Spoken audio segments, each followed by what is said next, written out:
Hello and welcome to Volunteer Vibes, everyone. I'm Denise Middleton. I hope you guys have been having a great week so far. The weekend finally here, almost just about. And there's always plenty of things that are happening in the city, lots of events and activities taking place, but a lot of that is not possible without the help of volunteers. And so that's where we come in. We want to share all the volunteer opportunities that are happening this weekend and beyond. And so this morning, I have a special guest with us. We have Dr. Monique with Bread of Life. And so she is here to talk about their volunteer opportunities. But first, just in case some folks are not familiar with the organization, tell us a little bit about Bread of Life because you all have had such a huge impact in the community. Hello, everyone, and thank you, Denise, for inviting us into this space. So Bread of Life Houston has been around for 30 years this year and has made impacts that have trickled far beyond our small space in downtown Houston. Founded by pastors Rudy and Juanita Rasmus, they had a desire to just meet needs that were immediate, that were right outside of their church doors, which is St. John's downtown. And as you can see, St. John's has always really had a desire to reach people directly. It's never been about theory. It's always practical. We want to put hands on the work that we do. And so 30 years ago, they had this vision, just feeding families, feeding individuals every day. And we know that the meal makes a difference, right? To feed people, to fill bellies makes a difference. But what's beautiful about Bread of Life is that it is now expanded to try to change full outcomes of people's lives. So the vision is to eradicate food insecurity, but it's not just by the individual meal. It is by providing ways for them to change the way or the route that their lives are going. So we're excited about the work that has been done, and looking forward to so much more of that work and the deepening of that work in our community. Absolutely. And, talk about the need because we've got high gas prices, we've got inflation. So a lot of people are struggling right now. But what have you been hearing from folks in the community? Well, the first thing is that we tend to consider need to look a certain way. If we're really honest, we think it looks a certain way. We walk around downtown and we see people and we see families on the street and we equate that with need. The need is there and it's obvious. But as you mentioned, Denise, we've got all of this, we have inflation happening, and the need is going beyond that look, that image into the middle class space. People are living paycheck to paycheck. People are caring for aging family members and infants and toddlers. The need does not have a look, and it is expanding. We can't identify it by the way that we see someone at the corner of, where we are. Where are we right now? Crawford and Gray, right? We have to just open up to the idea that there are needs that are quiet, that people are keeping to themselves, that people may be ashamed of because we have that stigma of poverty and need, right? So it is expanding, and it has been for quite a while, but I think that it's really hitting us now. And so at this point, we really do our best to make sure that we don't commit ourselves to the look of the need. But if you walk up to our doors and you say, I'm in need, we're going to provide it. We're going to remove the stigma and the judgment, and we're going to open our resources to you as best as we can to ensure that your needs are met. And I'm sure that is so comforting for them. So you guys are having a Saturday food distribution tomorrow. Talk about how many people are you all trying to feed for starters? Yes. Okay. So we actually, if it's okay, so we have a couple of events, and they're all distributions. On first Saturdays, which is tomorrow, it is food only. And we tend to, in any of our distributions, tend to feed anywhere between, or supply anywhere between 400 to 500 vehicles, which can equate to 1,000 to 2,000 people at any given distribution. So tomorrow is food only, and we work with our partners to make sure that we get these items out. They are wonderful, fresh food items. And on the third Saturdays, however, we have food and supplies where we're giving out household goods as well. That distribution is what we're most known for. People recognize that date and our location for that one. Our first Saturday is a newer one, so we're still kind of like growing into it a bit, which is why we are in need of hands and energy from our volunteers so that we can make this just as big and just as well attended as the third Saturday. I bet that's a lot of people. That's a lot of people. So I'm sure you're going to need even more volunteers. How many volunteers are you looking for, and what can they expect? So our volunteers, we can anywhere between, I guess I would say 50 to 70 for our distributions. Some of them, if we expect a big number, we can go up to 70, 80. And it can do a little bit of everything. We have people doing traffic control. We have people who are registering our neighbors who are waiting for their supplies. As you can see on the screen, we have people bagging items and then actually distributing those items. So we have several different ways that people can actually engage. Some people are concerned about like children. It is actually child friendly. We do ask that they are able to actually work and to be engaged. We Not love running around playing. right, but we do need them to be able to do that work. Right. So it is kid friendly. And also, though, we have so many wonderful seniors who want to help too. So bagging items is easy for them, easy on their bodies. We'll have that available. And those who are willing to help us problem solve, we'll have them out in the street doing traffic control. So it can be just about anything. And sometimes we have things that pop up, like interpreters. There are a lot of times that somebody needs to be present to help interpret for us when we are helping them to register. That's another need that we have. Yeah, that's a good point. Yes, any of that. But that's actually big. That's a huge need as well.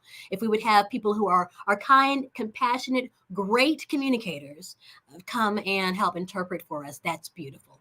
And so what are some of the different shifts? And I guess how long would you need people to stay there? Yes. So the actual event, well, this weekend, the actual event is 10 to 12. So it's always helpful to have volunteers come about an hour early and stay about an hour later. It's our shorter distribution. So that's 4 hours, right? And so if you can stay the whole time, that's wonderful. However, if we have enough people, we can shift you out. So if you're there from maybe 8:30 to 10:30 and then 10:30 beyond, that's perfectly fine as well. So we don't try to be too rigid because we know it's a Saturday. We know if you have kids, you have to be flexible. Right. So that is our full time. Those bigger Saturday events on third Saturdays are, it's nearly full day. So we start at 8, we end at 12. So volunteers are there as early as 7 and we'll stay until about 1:30 for cleanup. Okay, and we also have, people who can leave comments on here. So we do have a comment from Karen. She's asking if she can get community hours for this, which I'm sure she can. You absolutely can, and I'm the one to sign off for you, and I would be more than happy to do that for you. That is awesome. And so what can people do? You mentioned that you have other ways that people can help out. If they can't make it this Saturday, you have ongoing needs. Yes, we do. Ongoing needs. So other volunteer needs during the week. Our warehouse is located probably about 10 minutes away from here. And we are actually in need of people to help us box some of those items that we give out during the distribution. We have on second Saturdays, we have friends and family event where we are there at about 9 till 1. And so that's a great event to bring your kids to as well and have seniors come to help us box these items. And then during the week, we're open for the exact same type of work. Tuesday, Wednesday, Thursday from 8 to 4. Anytime. So you don't have to be rigid on your shift. If you sign up, we expect you to be there. And when you come, we'll make it work, right? So that's always available, no matter when we have distribution. So we would love to invite people for that as well. We have a small team. It is a strong team, but it is small. So when we don't have that energy and those hands, it's us. And we'll get it done, but we would love to invite people into that space to help us. Right. And so This opportunity is actually on volunteer, HLU, volunteersu.org. If you guys want to check it out, and it's very detailed. So also mentioned, you talk about the attire, what people need to wear, and also if they are bringing their kids, they're going to need to sign a waiver. Is that right? Absolutely, and that will be included in that as well. We Other ways to help, as you mentioned, donations are always, of course, we're always open to it. So if you have similar supplies, the ones that I mentioned, just for household items, we're super open. I mean, we have events coming up that are exciting, like a community baby shower. And if you want to donate to something like that, yes, so that's nice. in July, where we're going to actually serve first-time parents and help them just get ready for the excitement of that journey with having that newborn baby. And so any of those things, and if you don't know what to give, but you have the funds or the willingness to give us a call, and we'll let you know what the need is in that immediate moment. So there's always space for it, and we're open to creativity, because you never know. Somebody might want to donate something we never thought about, and if we need, we'll take it. That's wonderful. And so what about the COVID protocols? Are those still in place? So what we do is, as usual, we would encourage people, particularly inside, to wear a mask. We encourage it. However, if those who choose not to wear them, we do have the space. We have kind of natural social distancing that will allow for people to be comfortable, whether we're in the warehouse or outdoors for our distribution. Okay, and Beth is asking, where do we sign up? Again, you can go to volunteerhu.org, or is there another place as well? Can I go to your website as well? Yeah, our website, www.breadoflifeinc.org, and you'll see a button that says volunteer. You can sign up there as well. We welcome everybody. We need people to come out in droves because, as I mentioned before, the need is there. We have people that will be in our line as early as 3 a.m. Oh, wow. If you remember that video you showed at the very beginning, that line is around that church building, it will start. That first person will be there. People are there in their vehicles with their blankets, their children, their pets, waiting from 3 a.m. And when we get there at about 4:30, 5 o'clock a.m., my goodness, what already begun. Wow. So the need certainly there. Well, I hope that you all have a successful food distribution and that you get as many volunteers as possible. Again, Dr. Monique Williams with Bread of Life, thank you so much for joining us. We appreciate it. My pleasure. Thank you very much for the opportunity. Of course. And you guys can continue to leave comments. Let us know if you have any questions as we continue with the live stream. Right now, I want to bring in Miss Gayla Wilson. She is with Volunteer Houston. You guys have seen her before. I know you recognize the glasses, if anything. She's got her fly glasses on again today. Good morning. And the earrings. You're listening. Hey, how are you? I'm well, thank you. So, we've been talking about the food distribution. There is such a great need.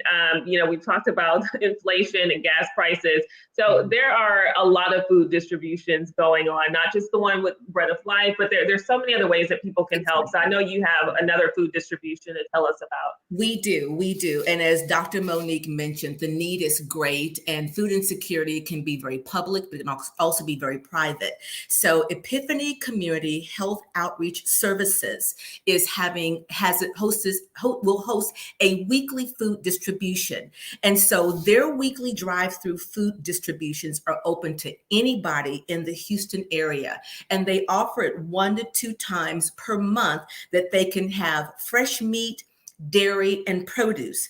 And then the rest of the time that they do it, they do non-perishable goods and diapers. And so as Dr. Monique mentioned, people are starting to have, when babies are coming along, the cost of bringing in a child into the world is expensive. Diapers are expensive. And so Epiphany is looking for volunteers every Tuesday, starting at 7 o'clock in the morning to 10 o'clock in the morning. It's 3 hours, and they can accommodate 20 people per shift. They're located on South Gessner at 9600 South Gessner Road. And all you need to do is go to volunteerhou.org to sign up. Again, it's every Tuesday, starting this Tuesday from 7 to 10 a.m. It is family friendly, but to your point, Denise, about being the ages, they ask for volunteers no younger than 15 because you don't want children to be hurt or anything else. And you want to make sure, again, that they can do the work. So food insecurity continues to be a major issue in the city with inflation since the pandemic or even pre and Epiphany, like St. John. They serve any and everyone. You don't have to live in a specific zip code. Yeah, good. Thanks so much for mentioning that. And of course, you guys have some really unique opportunities that people may not think about. You know, there's pets, you know, there's all kind of things that people can do to help. We do. I know you have one with, what is it, Mutts and Meows Rescue? I like this one. We do. Mutts and Meows Rescue does great work in terms of trying to help find forever homes for puppies and dogs. And so they have an ongoing need that they're looking for individuals who are willing to help drive pets and puppies on the weekends to the PetSmart and Katy from their facility in Missouri City. And then during the week, taking pets to the vet for appointments. So they may be getting animals to the appointments to get spayed or neutered or shots and vaccinations. And so they need help transporting these sweet little fur babies to and from adoption events on the weekends and then during the week. Ideally, they're requesting people that have larger vehicles, so full to mid-size SUVs and trucks are definitely needed, and then also smaller four-door vehicles, because a two-door vehicle might be a little bit challenging to get an animal inside of a crate there. So if you have time during the week and on the weekend, you can go to volunteerhou.org and you can help connect these fur babies with families for their forever homes.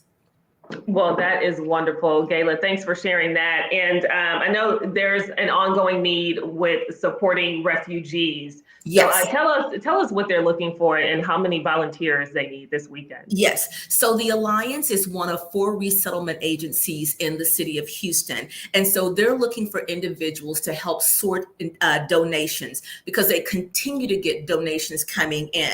So they need people who can not only help them accept donations, but sort and categorize and organize them, and then prepare these donation packages that will be delivered to refugee families. But they're also looking for individuals who can help deliver those donation packages to families. So they need people who definitely can lift at least 25 pounds. You may have to help move furniture. So they need people who definitely have a physical ability to lift, heavy furniture and or boxes. And it's an ongoing need. And again, it's any Monday, Wednesday, or Friday from 10 a.m. to 1 p.m. So if you've got time during the week, please go out and support these organizations that are doing worthwhile work in the greater Houston area. All right. Well, there are plenty of opportunities for folks to take advantage of. Now, I know we always talk about volunteer opportunities, but Volunteer Houston has a new program that's coming in the fall that could pay, but it helps these charities and programs. It does. So Volunteer Houston is recruiting applicants for the Serve Houston Americorps program. And so what is Americorps? Americorps was founded in 1993, and it's a network of local, state, and national service programs that connect over 270,000 Americans each year in an intensive service opportunity to meet community needs. And you're placed in nonprofit organizations across the greater Houston area. And so we're looking for applicants for this program. We're looking for college-aged members, but you don't have to be in college, but you do have to be at least 18, and you do have to be a U.S. citizen because it is an Americorps program.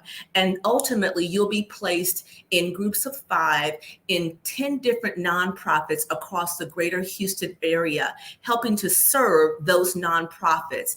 And you'll be working with organizations such as the Avondale House, Houston Food Bank, the Houston Tool Bank, Interfaith Ministries, our Refugee Services Program, Kids Meals, which helps fight food insecurity for children, Life Houston, Meals on Wheels of Greater Houston and Galveston County, Precinct 2 Together, which is part of Harris County Precinct 2, Santa Maria Hostel, and the Tejano Center for Community Concerns.